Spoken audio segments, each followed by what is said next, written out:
What's up, everybody? It's Mr. Talkbox. Check it out. You need to like and subscribe. Come on and catch a motherfucker. DOA playlist. Let's get the funky.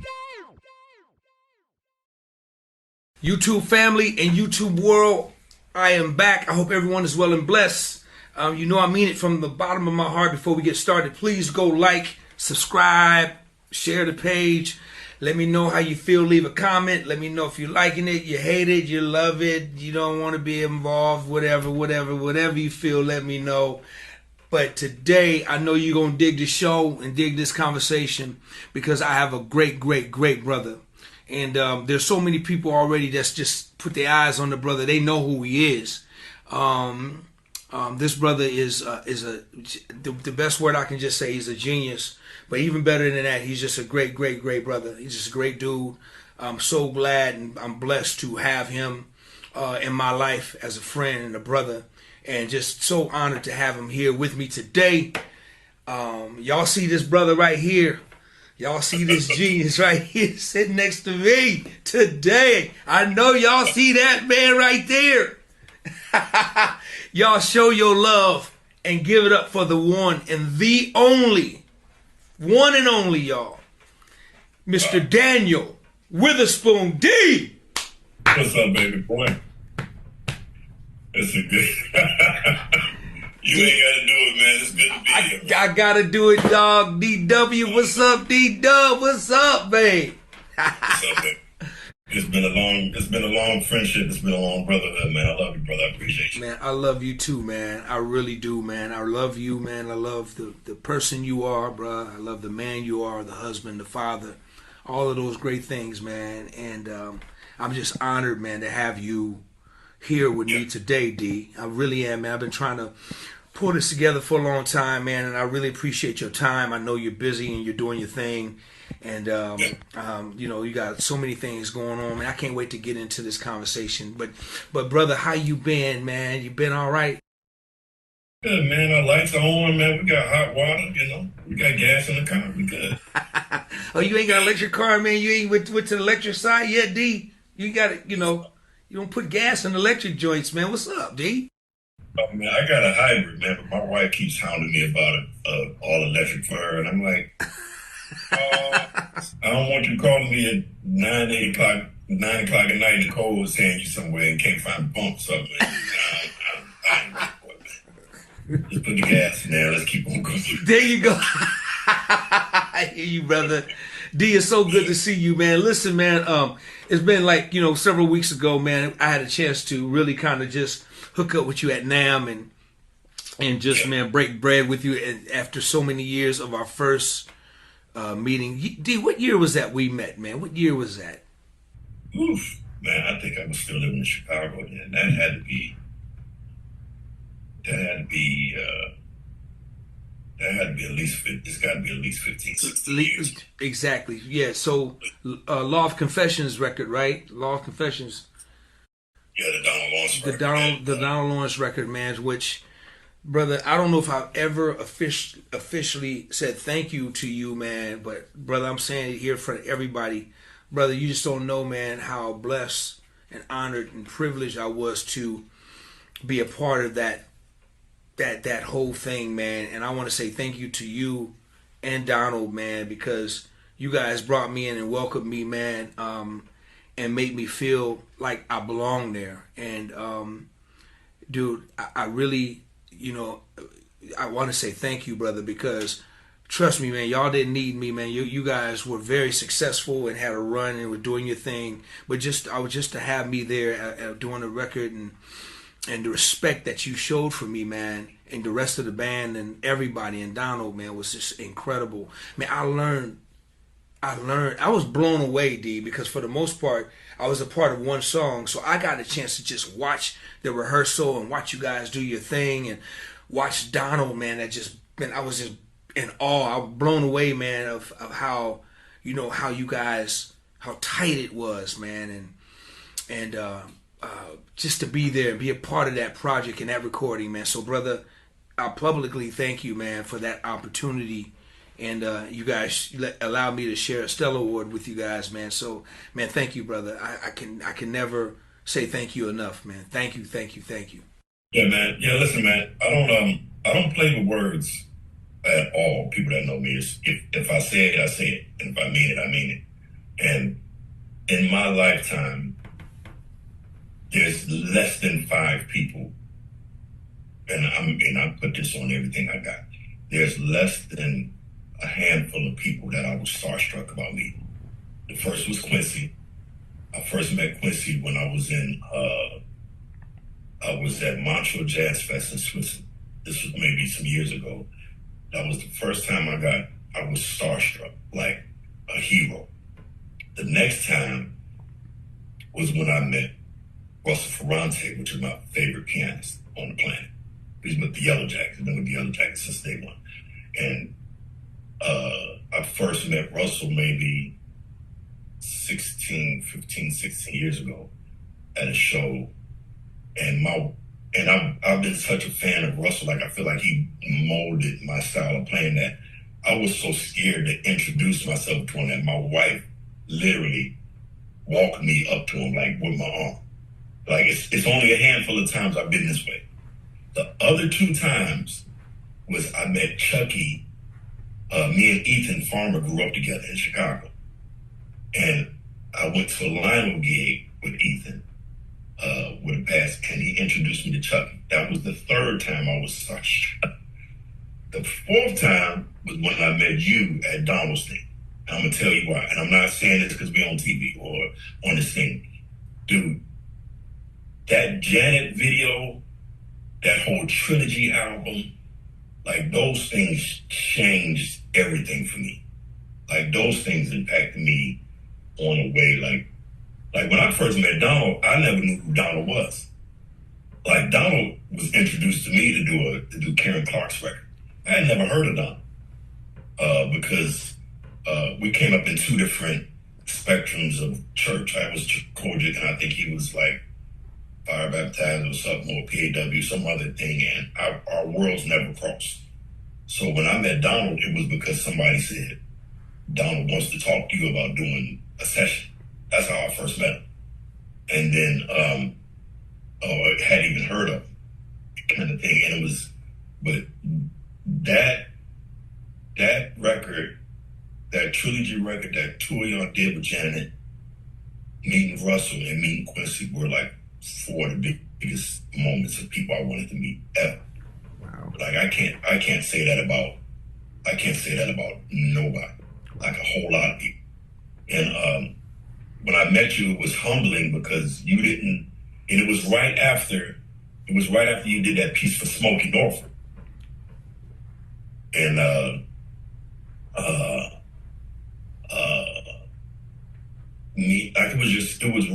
it was like, yo, man,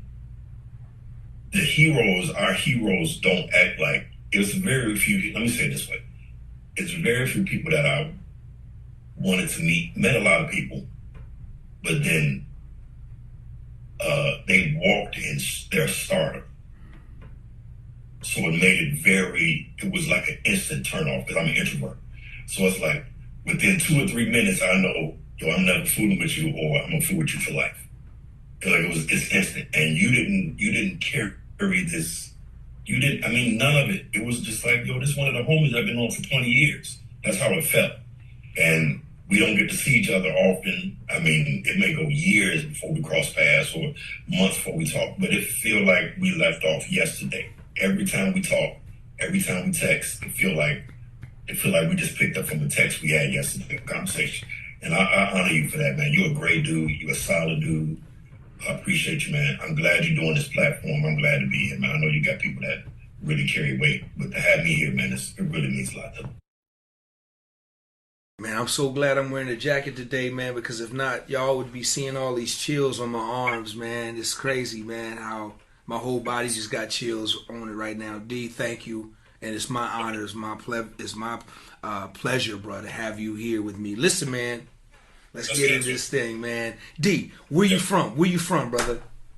Originally Chicago, man. Born and raised, man. I left Chicago around 35, 36, went to Nashville for a couple of years. Had a publishing deal with EMI at the time. A little bit before that, went to Nashville. And then we moved here. When we got married, actually, I don't know when this goes out, but our 19th anniversary is February 19th. My wife and I. So when we got married, she moved from Maryland to Chicago with me.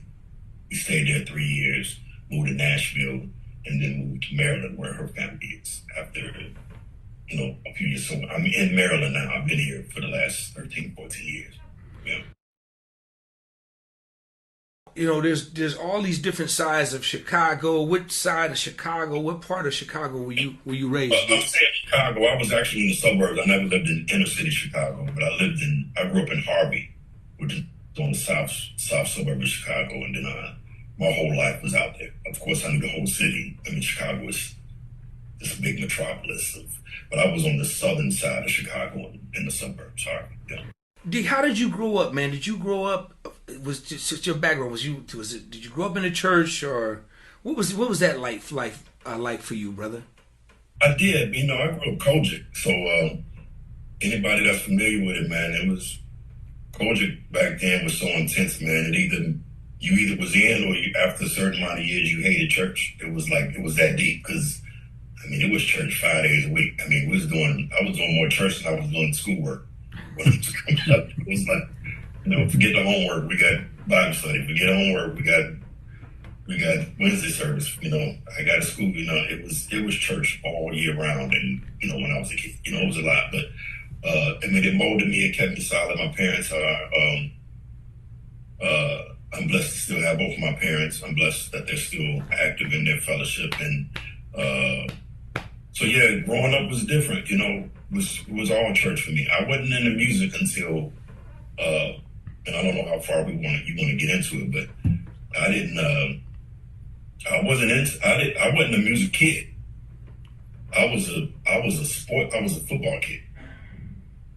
Like I never had a desire in life in my earliest to play an instrument. Like I was never the one. How it is when you're growing up in church and you got 15 little kids with drumsticks sitting behind the drummer waiting on their turn, hoping he break his fingers so you can get a chance. I wasn't that kid. I found out at 10 that I had bone disease. So I'm telling you something me and you ain't never talked about. So we've been knowing each other for ages. I found out at 9, 10 that I had bone disease, and I wanted to play. I was athletic. I was in the foot, which is why I'm extremely close to my middle child, my oldest son, Carter, because he's a full-blown athlete. Like he's just natural. It's just naturally in him. And at 9.5, 10, I found out I had bone disease, and while I was on the football field, I collapsed, and I couldn't get home. So back then, I'm 51 now. So back then, it wasn't cell phones. It was somebody run to Daniel's house 2 streets away and tell his parents to come pick him up. It was that kind of thing. And when they came back and got me, I'm laying on the football field at our elementary school, and they had to literally pick me up, take me to the hospital, and found out that my right hip socket completely shattered. Like it was gone. So from years 10 to year 42, I learned how to walk on, when I say it this way, I mean it this way. I figured out how to walk on a hipless hip. If you have 2 balls on each side, you have a ball on your left side. This one on my right side was about this big, had become this, and this I had a 4. So anybody that's been knowing me my whole life always know I walk with a limp. In my younger years, I was the kid after that whole happened. I was the kid that was in middle school, and it was torture, man. It was torture there in my first year of high school. I was the kid that was that had the long brace with the thick sole boot that was about 2 inches thick, because that was me, like true life. And by my middle school days were torture for me. Like I got tortured. Like it completely changed my personality. I was way more extroverted, but because of that, I became an extreme introvert. I became really quiet, blah blah blah. And by high school, I was the kid that, like literally, I was the kid nobody fooled with, because I was the weirdo. I'm the one with the brace. I'm the one with the crutches. No sitting alone in lunchroom. I literally grew up that way. And by high school, it was like, you need an outlet. How you gonna get all of this, this loneliness and all of this stuff out? And I started playing the piano with no idea previous to that I would be in music video. And then I got in the piano and I fell in love with it my freshman year of high school. By my second, I went so deep in it. By my second year of high school, I was in jazz trio. I was off my braces by sophomore year and all of that, and I'm in marching band. Like I went all the way in for high school. I mean, all the way in music. I'm all the way in it. I was in it some a little bit in middle school, but by high school I was knee deep in it. I was knee deep in music, and I was in it, a bit in middle school. And a buddy of mine that lives out your way, we grew up together. His name is Kevin Randall, and we used to we all in the same area. And he was just a genius at it, and he was playing trumpet back then and before piano. And it was. But when I got to high school, I was knee deep in music, and by the time I was a junior, I was cutting my first record. Wow! And it completely changed the dynamic and the direction of my life story. And from there, it just snowballed. And then how did you know you were going to be this? How did you know you weren't doing that tour? I still don't even. I mean, if you look at my room, there's my workouts. I don't have a single plaque hanging and I got a whole closet full of. I got a closet full of platinums. I got a closet full of golds. I got a closet full of ASCAP awards, and I don't hang none of them. I just stopped hanging them because it was like me not, and it's no shade to anybody that doesn't. That's not what I'm saying. It's just, for me, it's a very daily reminder that, life, my life was, I wanted my life to be one way, it went another way. And then marriage and children made me this other kind of finalize where I was going. And then it became, I stopped hanging my plaques because my kids don't get it. Like they don't see that. They don't understand that they know Daniel went out with Beyonce. They know Daniel was out with Carl Thomas. They know Daniel did a remix for Janet. They know Daniel got this. They know Daniel got plaque. They know all of that. But what they know is the Daniel that come to their soccer games. They know Daniel that dropped them off at school in the morning. They know Daniel that running the Target to get them some underwear when they need the new pack. Like they know Daniel did, daily Daniel. So all of the other stuff takes second seat to what, family got me through the hardest time of my life and the darkest time, and cousins and blah, blah, blah. So that's where I think I got my keyboards here because I got to work, but it's not, I just look at life and music different. And I ended up here, and it keeps me grounded. It keeps me solid.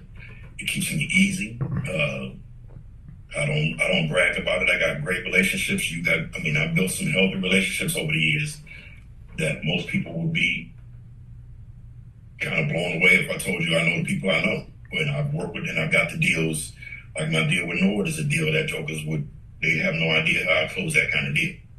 They have no idea how I negotiated that kind of deal. But it's like, I don't let it be the forefront. At the end of the day, when I wake up at NAM, when I saw you at NAM, my wife was with. I mean, we did what we had to do and did the political thing, and we leave and go get ice cream. We leave and go I just see life different now. It just keeps me keeps me here. So that's where I'm at. Wow, D, I'm blown away, man. I'm listening to you talk about your story. You're going through your issue with, the 9, 10-year-old bone disease, and yeah, that's all new to me. Very, very interesting, very powerful. I think you're the first brother that I've had conversation with that said I was not even into music as a kid. This was my life. I didn't get into music until high school. That blows me away, man, because normally it's the stories about as a kid just, I just kind of want to go back to that moment when you were in high school, 9th, 10th grade, you realize, going through these challenges, man, just, taking the shots, being, I guess you can call it bullied, and being talked about and tortured, and like a lot of the kids are going through today. You were that kid, with the big boot and the big thing and the brace, and we had some brothers and sisters like that, and growing up, so I know exactly what you're talking about. But during that time, you discovered your love for piano. What made you? What happened, man? Did you just see a keyboard? Did you just sit down? Were you naturally gifted? Did you take lessons? How did that happen? How did that transpire? I mean, I didn't. My grandmother had and back then, most grandmothers, church grandmothers had an old beat up upright piano up against their wall that they play their hymns on, sing their Negro spirituals to, and she just had one, and I just started. Over time, just started beating around the piano. Like literally, I just started finding, not knowing what C and A was and blah, blah, blah, or any level of theory. It was just early, and it just, I'm just finding it. And then my mother picked up on it. It was like, okay, you really like that thing. And she, over time, she gave me a piano lesson. Piano lessons back then was what the church musician who, those lessons when I was young was like, okay, put your thumb right here, you put your finger here, blah, blah, blah. They wasn't teaching you what the scales was. It was how to play a hymn or how to get to a choir song. It was them kind of until I got to high school. And then from there, it just snowballed. And I'll never forget, I was in high school at this point. Like, I was into it so much, I hounded my parents, and I still have it to this day. I still have it in the case. And I don't think I've touched it in maybe 6 or 7 years, but whenever I move or wherever I go, it literally goes with me. At 16, I kept telling my mother, I want to keep what I want to keep, blah, blah, blah. And she was like, okay, but which one? I'm like, I don't know, we'll go to Guitar Center. And she bought me a Roland D50. And I still have it to this day. I still have it.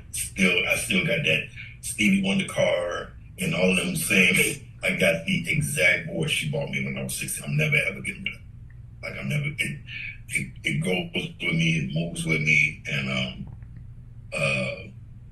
so that was my first thing. And then from then, I was starting to, everybody was doing rack mounts then, and it was the MKS-20 and the U220s and the Roland stuff, and and then Korg came out with the M1, and then over time you start buying gear, and it just snowballed, man. Like, it snowballed into something, and I kind of missed that day.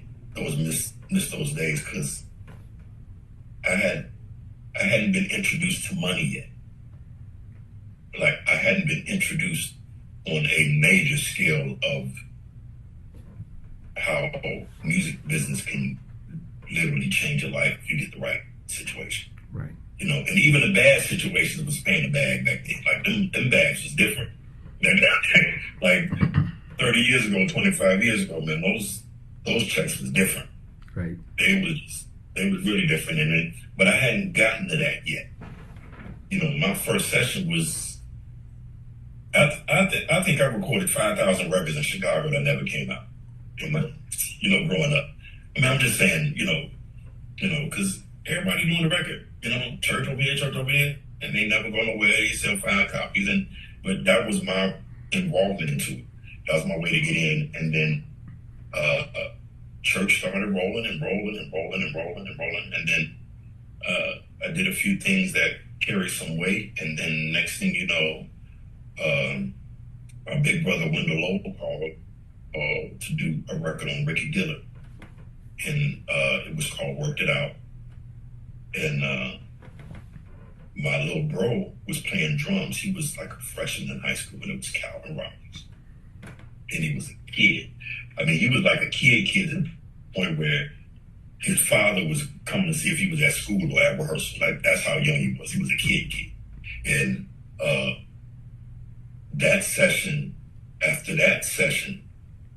during that session, Ricky brought in somebody to be the vocal coach kind of thing for the record, and it was Don Lawrence.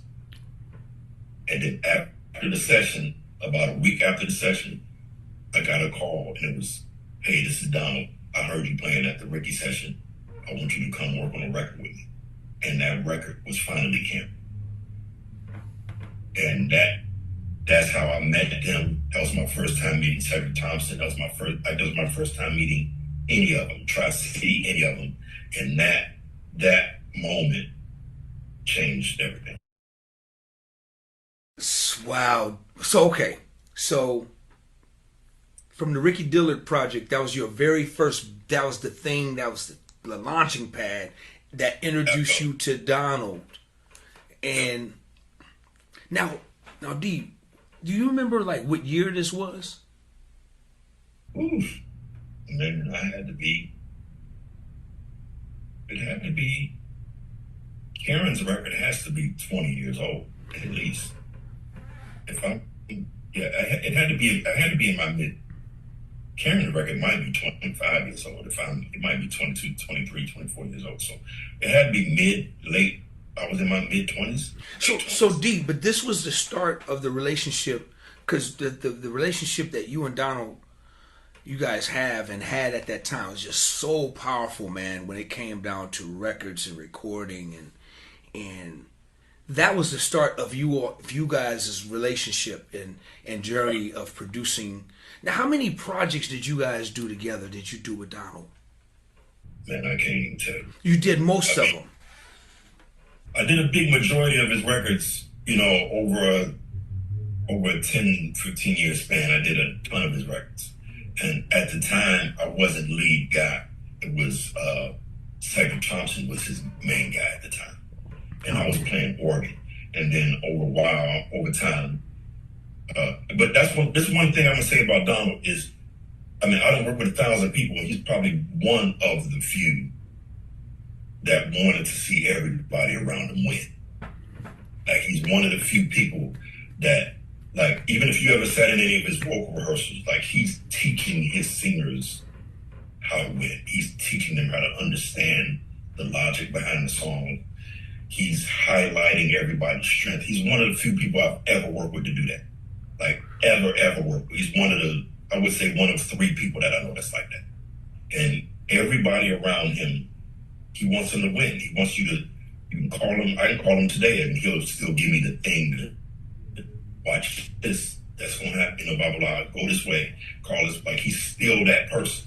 And when I came in, I wasn't the guy as far as being a producer guy. I was the organist, and Cedric was his partner, production partner. And then over time, he'd be like, "Dang, track this." He was pulling stuff out of me and he would hear an area I'm strong in and write and put me on songs that benefit that. And then eventually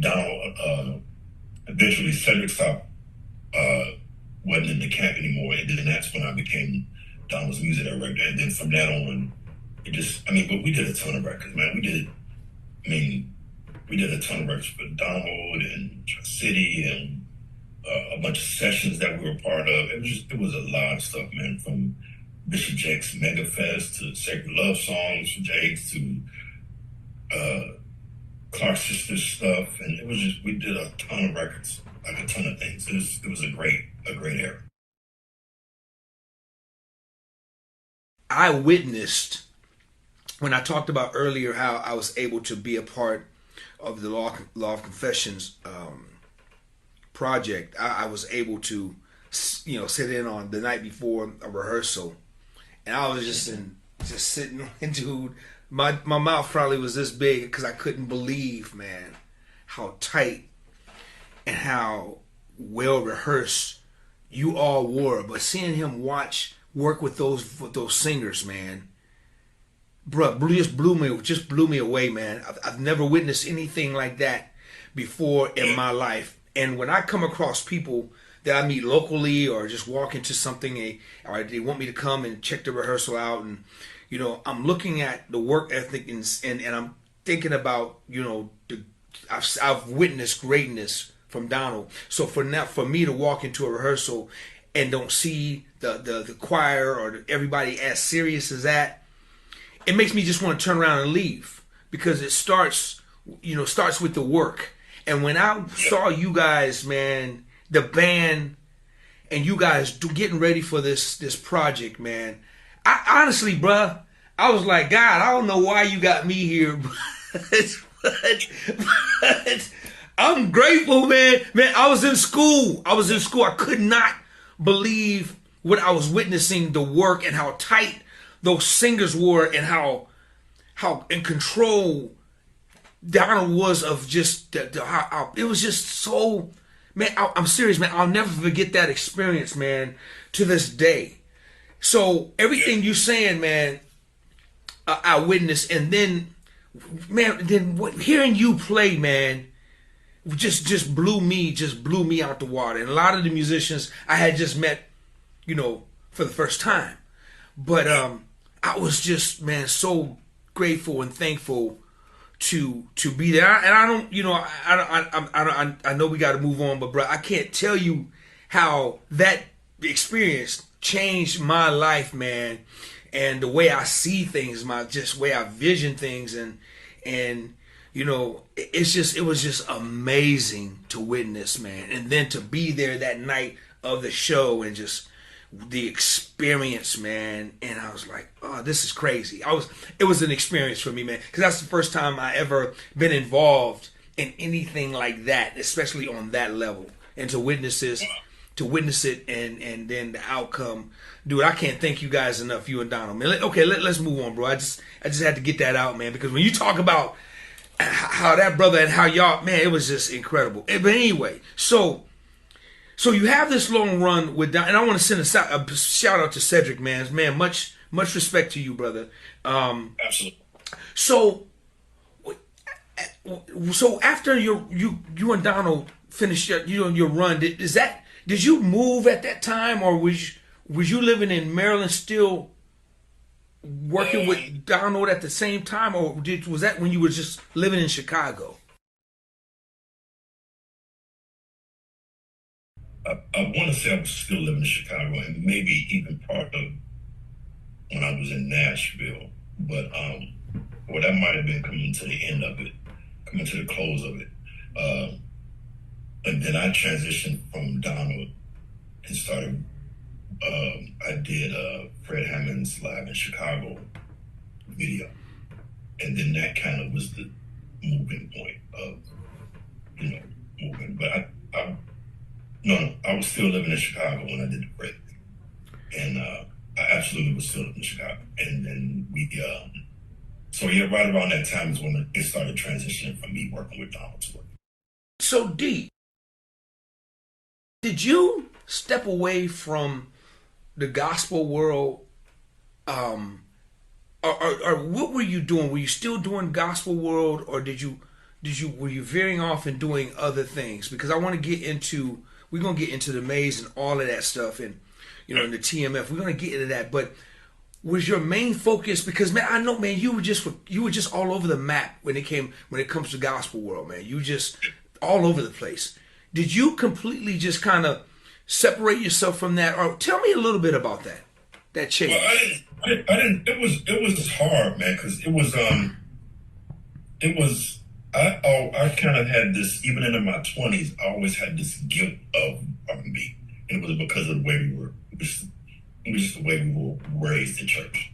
And me and Carl Thomas grew up together. And I was with Carl when he first left to go to Chicago, to New York. And then he got signed by Puff, by Soda. So seeing other people leave home and then started transitioning and doing other stuff, I've been wanting to do it. I literally was turning work down because I was guilty. Now, I got called for, I'm gonna tell you how guilty I used to feel. I got called to do R. Kelly's first tour. This was back like Honey Love days, like the early ones. And I passed on the tour to do I passed on the whole tour, rehearsals and everything, to do a local gospel record because I felt so guilty about going on R&B tour. Now, I feel like if I would have taken that, it probably would have exposed me to a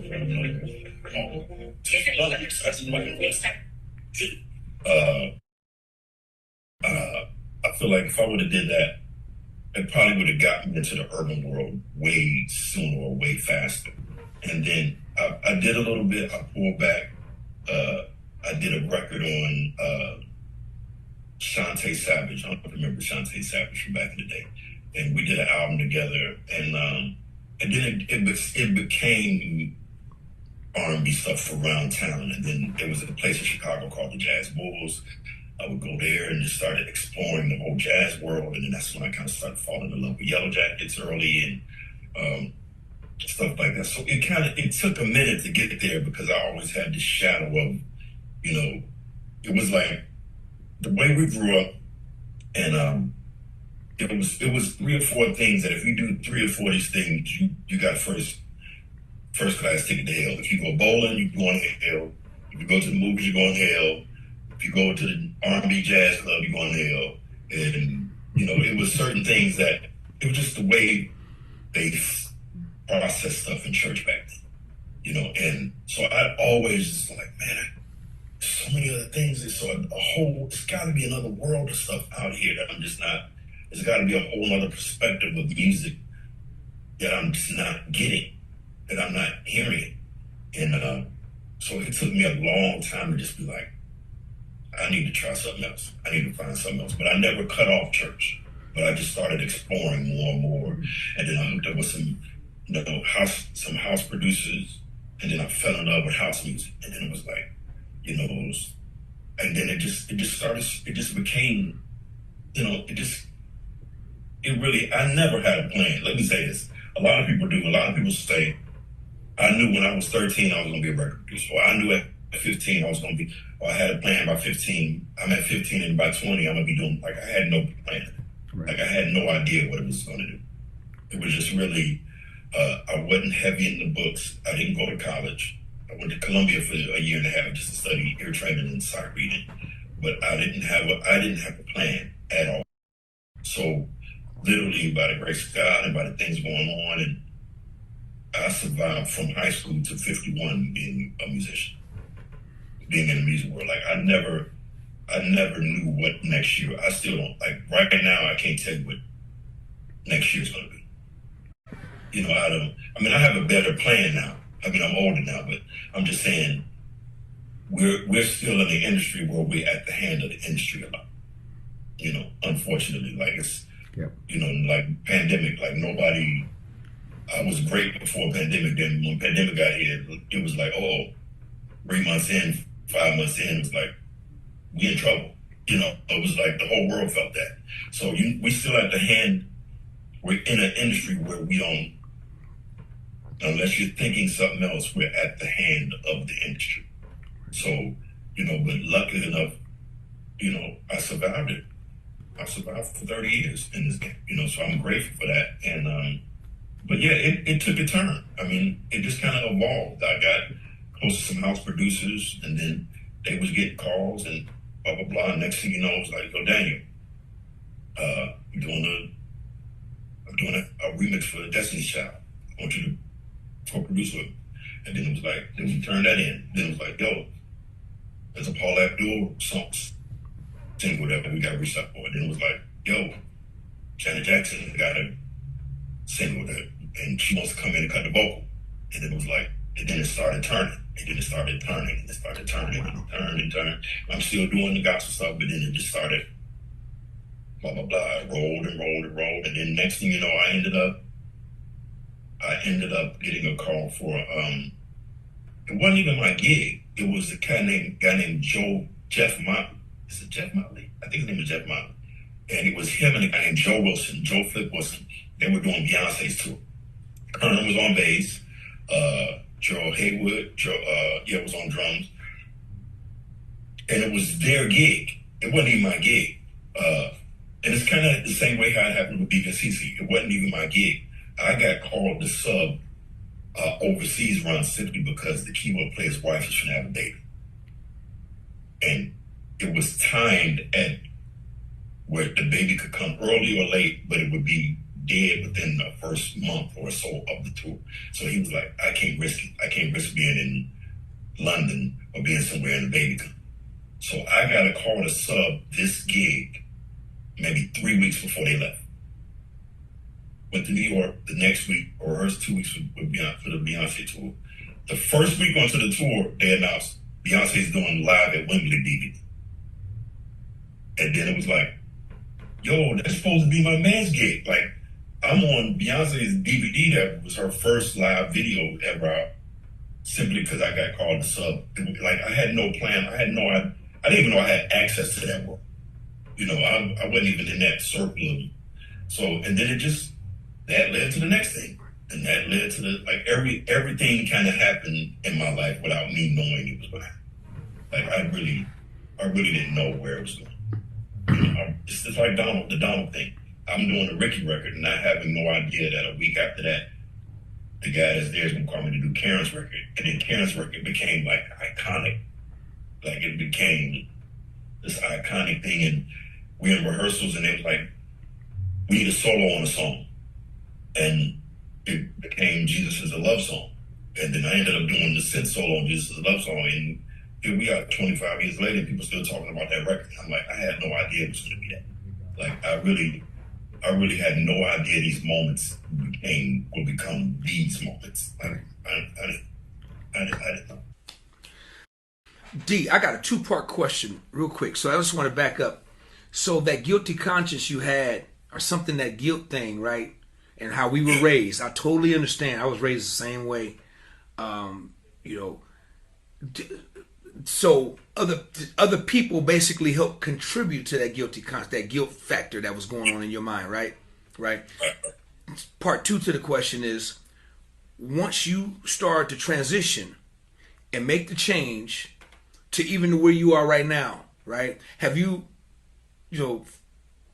experienced a lot of backlash from the change and a lot of, people talking bad about you, or Daniel going to hell and he's serving two masters, he flipping the coin on the side of the fence, you straddling the fence. Have you been dealing with that aspect of it at all? I haven't dealt with it in the last 10 years. And yes, I was heavily influenced, and and we can't, let me say this, because I don't want anybody in the world to think I'm dragging the life that I came up in. Because my parents got it from the generation before them. They were taught it this way. And then my parents taught it us the way they were taught it. So it's no tension. It's none of that. It was just, they taught their children the way they felt it was supposed to be. So let's let everybody in the world be clear about that. Our parents were raised a certain way and they taught us the way they were raised. So it's just simply like that. So yes, I did have these influences and these mindsets to kind of keep me on the path that they felt was the right path for me. And then the older I got, you start exploring more. And this is before YouTube, this is before Instagram, this is way before all of this stuff. And it was like, I started getting into records and the vinyls and the blah, blah, blah, and, Chick Corea and the electric bands and stuff. And then you just start realizing there's other music out there. So over time, farther I got a little backlash here and there. Because, I even got, in my mid-20s, I got the that's gonna last, right? But if you ain't doing it for Christ, it ain't gonna last, and you're gonna find yourself. You know, I went through them whole phases. I mean, I think probably everybody that came out of church went through the phases. But then after a while, when I became old enough in my head to understand that the guilt of church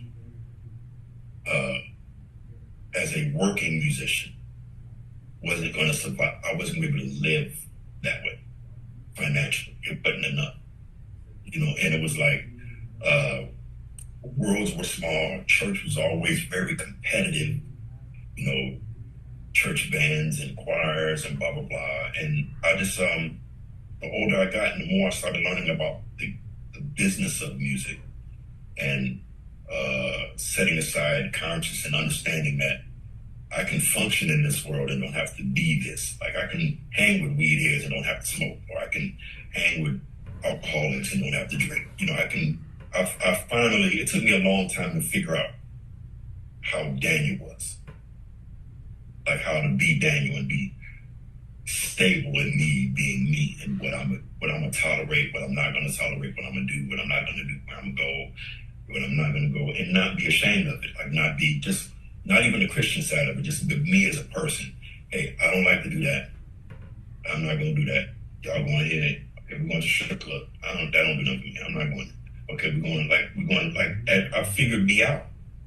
And then the more I figured me out and figured out how to navigate the world of music and business of music, then the guilt thing was irrelevant.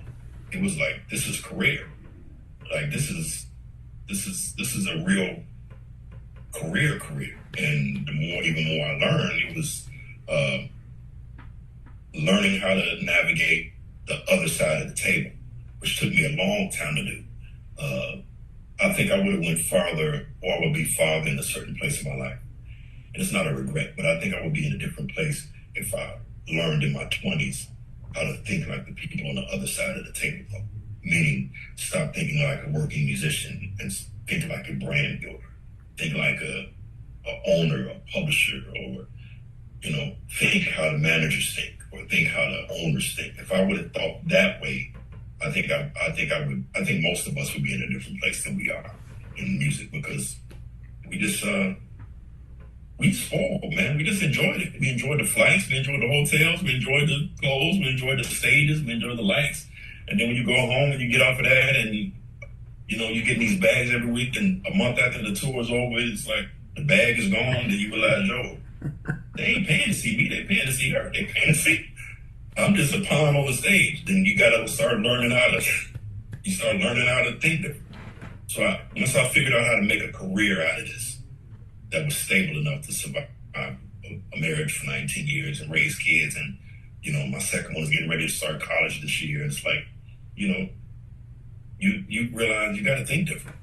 So guilt was gone. Guilt was gone a long time ago.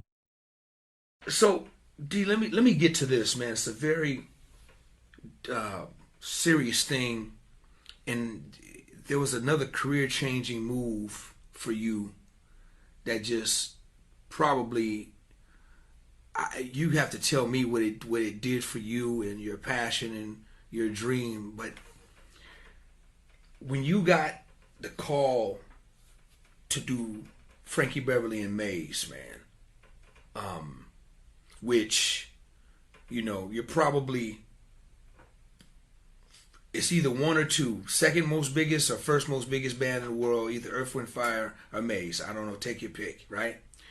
Here you are, you're getting this call, D, to come in and join Frankie Beverly and Maze, and you got big shoes to fill. You know, you're coming in to replace Carl Wheeler, who, you know, his just name says it all, and the love and respect that we both have for him is just incredible. Just take us a little bit through that thing right there, man. What was that like for you, D? It was, I mean, you know, if you're in the black community of music, I mean, Frankie is our star. Like he's our hero, you know, when you really think about it. I mean, you go to parties, you're gonna hear more Frankie songs than you're gonna hear Michael Jackson songs. I mean, let's just tell the truth. You're gonna hear more Frankie songs than you're gonna hear James Brown songs. You're gonna hear more Frankie songs than you hear Luther songs, or you know, you're gonna hear more Frankie songs at parties than you're gonna hear Stevie songs. I mean, it's just being honest. His catalog is the catalog for the culture. It's just it really is. And a buddy of mine, my best friend Calvin Napper, had been on the gig for about 10 years, and I love my close friends because people that I'm super close to that work in music, we never ask each other for work. We never, you know, put me on. You know, you got a gig and I'm not on it, and you know I'm mad at you. I don't have them friends close to me. Like, you know, I had some, but especially in the last 10 years, it's really become, I'm glad to see you shining, friends. You know, keep shining, get the bag, keep working. You coming to town, you're going to get some dinner, kind of thing. But he hit me one day and was like, "Yo, man, I take that back." Yeah, he said, "I think you heard a call from Carl," and Carl called me himself and said, "Hey, man, Frank has a gig in Cancun." And he said, "I can't make the date, and I need you to know if you can just cover this one date for me." And he wasn't off the gig. It wasn't no conversation to him leaving. He just couldn't do this particular show. And what I loved about it was he gave me all of the tools I needed to make him look good on the gig. Like to make the gig win. It wasn't, you know, and I've seen this happen. I've seen people call musicians and call people to sub their gig who they know won't outshine them on their gig. So their seat is stable. Like, you know, I'm gonna bring a sub in that's only gonna do it so good, so that way the artist can be like, "I hate you wasn't there. Like, I can't wait for you to come back." And you know, Carl didn't do that. Carl put me on the gig to cover for him one day, and then spent time with me to master the show. Like he was like, every part, learn it, catch this. Like he wanted me to win on the gig.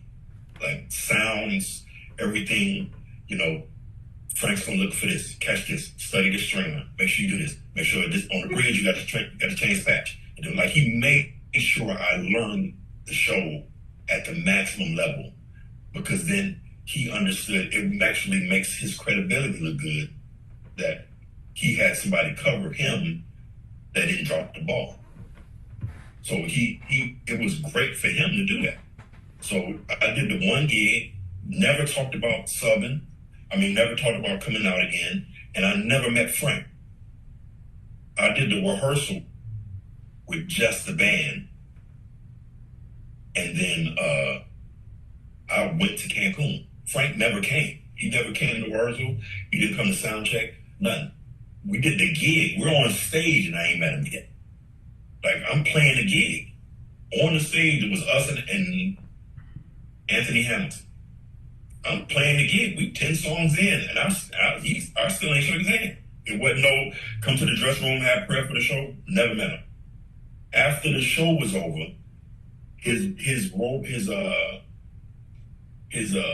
handler came and was like, "Hey, Mr. Beverly, want to say hi to you?"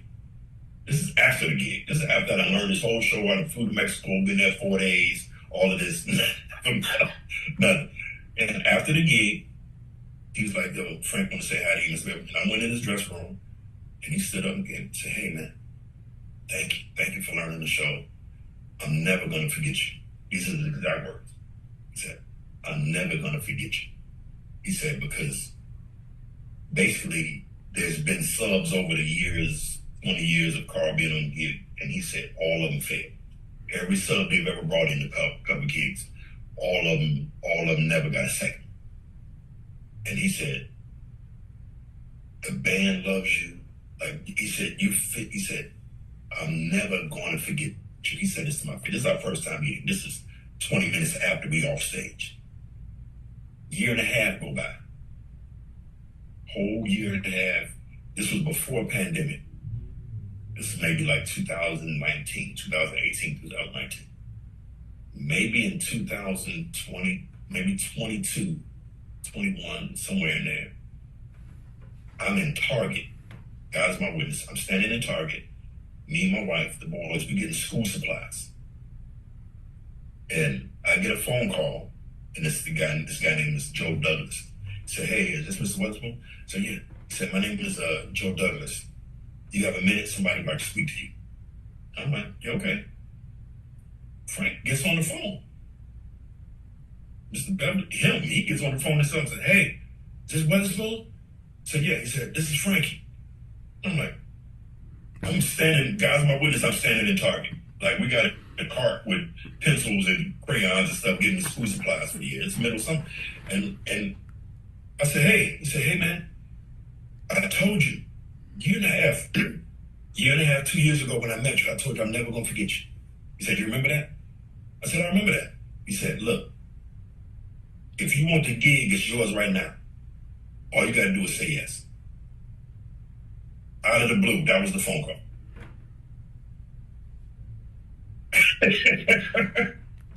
Derek, I'm telling you, man. I looked at my wife and I was like, this fucking what? She said, no. She said, he on your cell phone. I said, he just asked me, do I want the maze again? Just like that. He said, all you got to do is say yes, and it's your gig right now. I said, one thing. I stopped really fast.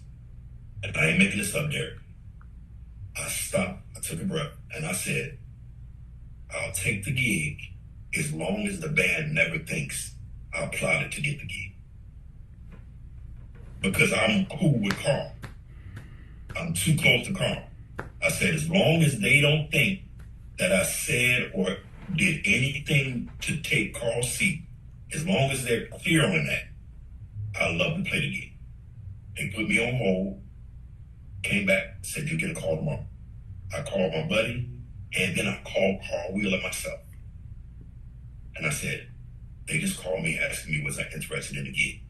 And he said, thank you for calling me, thank you for telling me, y'all the kind of thing. He said, yeah, my time is up, I'm finna leave. I want you to go ahead, take the gig, shine, make it yours, do what you do. And it was clean. It was very clean how it happened. They called me the next day. It was like, okay, we want to get you moving. I said, cool. Make sure you let the band know I didn't do nothing dirty for that phone call. He said, no problem.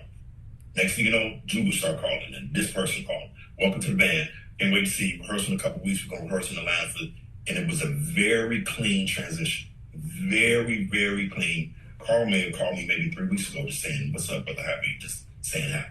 Like, we did it the right way. I didn't do nothing dirty to get it. And we did a run. We were out for about 2 years. It was a beautiful run. Yet another situation where something came to me that I didn't plot. I didn't plan on. I never planned on playing it. I mean, I never knew I was going to be Frank's gig. Just like I never knew I was going to be on Beyonce's gig. I never knew I was going to be on Aaron's record. I never knew I was going to be doing, it always just something happened every year. The next thing happened every year. And that's exactly how it went. And it was a beautiful playing of music in stadiums, man. And this joker's 70 years old. And he's packing out Houston Dome and blah, blah, blah. And I'm sitting here like, this joker been singing these songs, same songs for 40 years. And you got 20,000 people in here standing for 2 hours.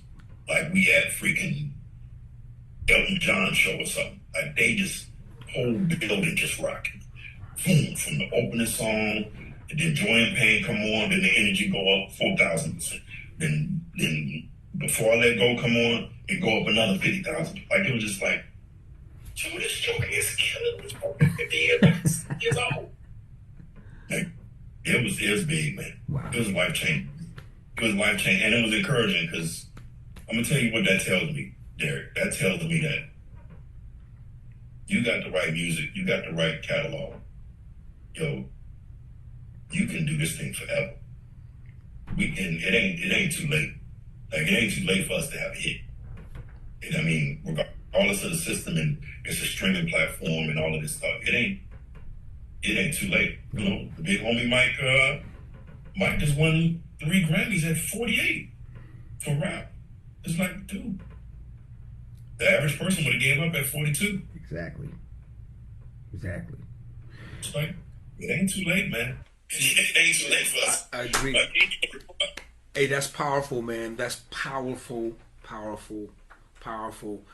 I want to get into my next thing, man, because I didn't mean to hold you this long, D, but it's so good.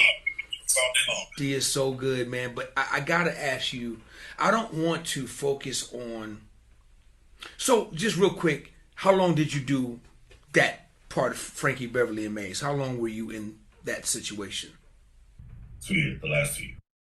I don't want to spend energy on what happened because it's already out there. People can go and search it, and there's there's interviews of you guys talking about the split and the separation. But I would rather focus the energy to what's happening now with TMF and the transition and where you guys are, and how does that feel? I know you guys are working on music, and just talk a little bit about what's going on with TMF, man, because that's another powerful situation. Unbelievable band, man, with you, Larry, all you guys, man. Larry's just a monster, man. I've always had love and respect for that brother as a player, and just you guys are just incredible. What's going on with the band, man? It's beautiful, man. Again, even though I'm not a kid, I was the baby to you. I was the last one to come in, so I wasn't as emotionally connected to the whole Frankie Maze thing as they were. Jubu had been there 20 years, Calvin had been there 12, Larry probably been there 20 years, Carl was there 20, longer than all of them. So I wasn't as emotionally attached to the breakdown in the team as they were. I hated to see it come to an end, but I think it was just time, it was nothing personal between the band and Frankie. It was a management thing. Management just didn't work. They switched hats on who was, and how it got there was the guy that I told you about, Joe Douglas, that put me in the conversation to be on the gig. He passed away. So new management became family members of Frank. And, so they brought in new people to kind of run things. And for a minute, Frankie's son, Anthony, was in the circle and, trying to help navigate things and keep the stuff floating. And he did a phenomenal job at it. That's my dog, been my dog forever, and but after a while, it just the relationship between where management wanted to take these later years of Frank's career and where the people that were in it felt they needed to go. It just didn't work. It just started seeing that's really what it was. Right. And then we did a show last year. So yeah, we've been away because TMF isn't even a 4-year-old. Last January, February, or so, we had a date in Jacksonville, Florida, and it got canceled the day of the show. Like, while we're at the hotel, like 3 hours before the show starts, the show was canceled. And they were like, well, hey, we're not doing the show tonight, everybody still get their bag, no problem, and blah, blah, blah. But hey, we get here at the hotel, beautiful hotel. We're just gonna make it a party night. So we just kind of hung out. And then that was our last time. I want to say that was one of the last times we saw organization in the same room. And then after that, it just became weirder and weirder. And, management and Larry Capel and Jubu and and Rome, like things just didn't, it was almost like it was running its course. Like this is coming to an end after all of these years. Like it's starting to slow down, and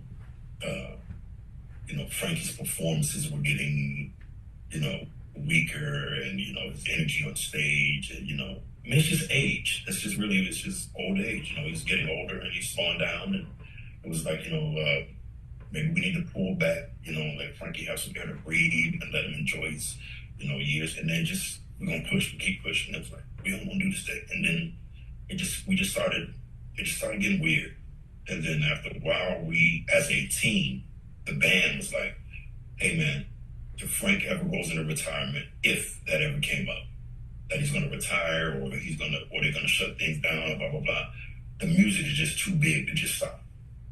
And that was the only motive behind it. It was like, hey man, it might not be this year, it might be 5 years from now, but people gonna want to keep hearing these songs. Right. And who else better to play the songs than the band that plays with Frank? Of course. So that was the only reason of starting the movement. We hadn't announced anything. We hadn't said we're gonna start, and then it leaked wrong. It came out the wrong way because we started planning it because we could see that there was going to be a soon-to-be breakdown in the relationship, and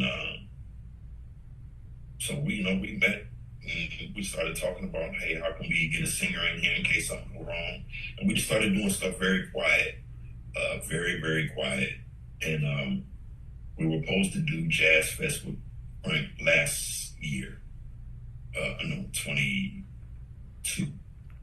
Yeah, last year's 23, and they did it with another band. So no, it was last year in 23, and about 3 or 4 days. I don't even give it 3 days. I give it 2 days before we're supposed to fly out. It was like, yo, it's got to be this way. It's the only way it's gonna work. I think we're supposed to be in New Orleans on Friday, and I want to say on Thursday they canceled our plane tickets. Wow. Like Wednesday or Thursday, the day before we were leaving, we like, yo, we're not coming unless we can make this work this way. We got to meet eye to eye on how this is going to work for the weekend. And I want to say Wednesday night, we talked to him, and then I got a call from a buddy in Louisville or Memphis or somewhere saying, yo man, the keyboard player just called me asking me if I could cover his church service on Sunday. I said, why are you telling me that? He said, because he got a gig with Frankie this weekend.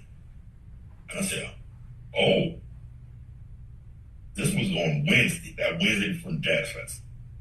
On Thursday morning, they canceled our flights after they found a band. They found a whole new band on Wednesday, put them on flights Friday, flew them in to rehearse all day at Jazz Fest. That was the end of it. Wow. And it was like again, I wasn't that deeply emotionally connected to it because I had only been around it for the dates. In between the gigs, we don't talk. I don't talk to Frank and the managers. So we were working. It was just another working gig, and it ended. We decided to launch something else. We're here in 2024 now. It's been a beautiful run. We've done a couple shows. We just finished a new album. It'll drop in the next month or so. And we just keep moving. We create the next thing. If it's one thing Donald Lawrence taught me years ago is always have an exit plan. Either the exit plan is going to be you planning it ahead of time or being prepared for it, or the people you work with is going to have an exit plan and you're going to be unprepared when it comes. Oh my goodness. It's either going to be one or the other. There's going to be an exit plan for every single gig. Oh. Mm-hmm. All of them going to come to an end. That's so good. Hey, y'all watching this right here, loop that right there. Just loop that. And just loop that.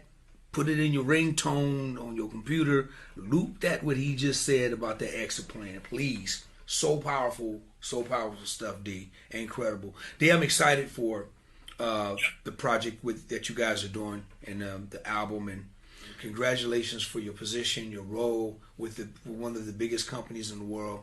And I applaud you, man. Before I let you go, I gotta ask you and end it with this final question, man. You got 4, and I can do producers, I can do whatever but we're gonna do keyboard players, man. You got 4 keyboard players, man, that you're gonna put on your Mount Rushmore, D. Give me your 4 keyboard players that you're gonna put on your Mount Rushmore. Oh, that's easy. Russell Ronde. Bruce Hornsby. David Foster. Joseph. Wow, you got me. Cause man, I'm a Bruce Hornsby fanatic. Absolutely.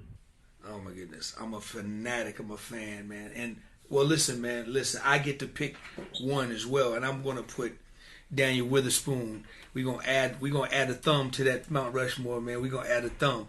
We're not gonna make you stand over tower, but we're gonna put you right there, bruh, with all them giants. We're gonna put you. I'm gonna put you right there, man, on mine, bruh, because if anybody deserves it, man, you do. For it's just not for just your gift of playing, man. Dude, your story is amazing.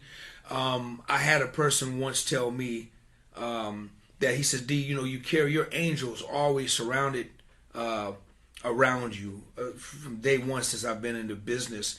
And as I listen to your story, D, and you talk about all these things that happens for you and that is happening for you without you even trying. That's the exact meaning of what my partner told me. He said, dude, D, your angels is just watching over you, man. You just, and your story, man, is just phenomenal for all these amazing things that is happening in your life by you just showing up and being the person you are. You're not raising your hand. You're not, you ain't got your fishing pole thrown. You're just showing up, man, and being who you are, and people are coming to you.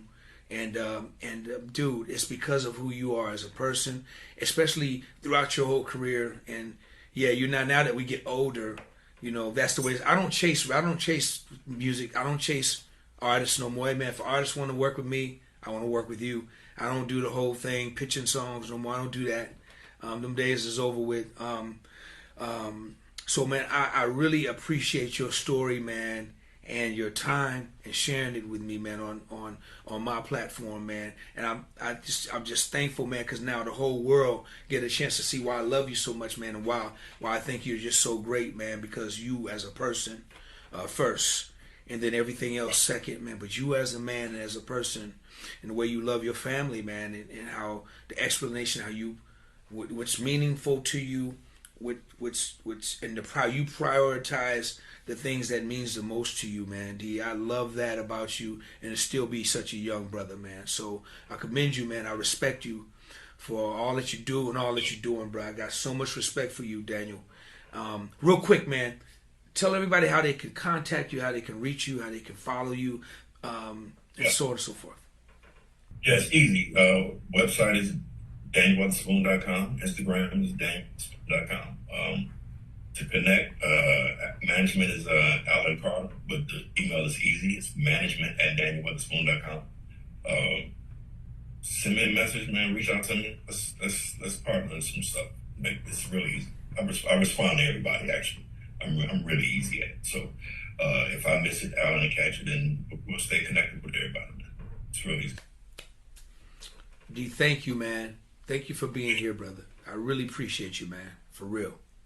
For real, bro. Until the next time. Absolutely, man. Y'all, give your love. Go follow my brother. Go love on him, support him. Check everything out that he's doing. And also go subscribe to the page, share it. Share it, because tell everybody to check this brother out right here and go listen to this interview. It's very powerful. My conversation with you, D. I appreciate that, brother. Y'all show your love for the one, the only. There will never be another one like you. Daniel Witherspoon. Show it up. Give it up. Love you, boy. DOA,